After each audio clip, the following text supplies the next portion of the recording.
நம்ம வாழ்க்கையை தீர்மானிக்கிறது விதியா இல்லை மதியா? இப்படி ஒரு கேள்வியை தன்னோட குரு கிட்ட ஒரு சீடர் கேட்டிருக்காப்புல. அதுக்கு குரு, உன்னோட ஒரு காலை ஊனிட்டு ஒரு காலை மேலே தூக்கிட்டு நில்லுப்பான் இருக்காரு. சீடரும் ஒரு காலை ஊனிட்டு இன்னொரு காலை தூக்கியிருக்காப்புல. உன்னோட 2 காலையும் தூக்குன்னு இருக்காரு. சீடருக்கு ஒரு சின்ன கோவம் வந்து 2 காலையும் தூக்குனா கீழே விழுந்துட மாட்டோமா அப்படின்ட்டு இருக்காரு. குரு சொன்னாராம், உன்னை ஒரு காலை தூக்கு அப்படின்னு சொன்ன உடனே எந்த காலை தூக்கணும்னு கேட்காம ஒரு காலை தூக்குன பற்றியா, அது உன்னோட மதி.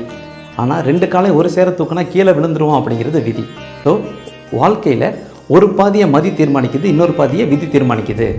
இல்லை எனக்கு கிடைச்சது இவ்வளவு தான், பொண்ணுங்க ஏன் இந்த வேலையெல்லாம் பார்க்கணுன்னு கேட்குறாங்க, எனக்கு ஃபினான்ஷியலாக சப்போர்ட் பண்ண ஆள் கிடையாது, எனக்கு வயசு 50 தாண்டிடுச்சு அப்படின்னு நம்ம காரணங்கள் சொல்லிட்டு இருந்தோம் அப்படின்னா விதி ஜெயிச்சிருச்சு.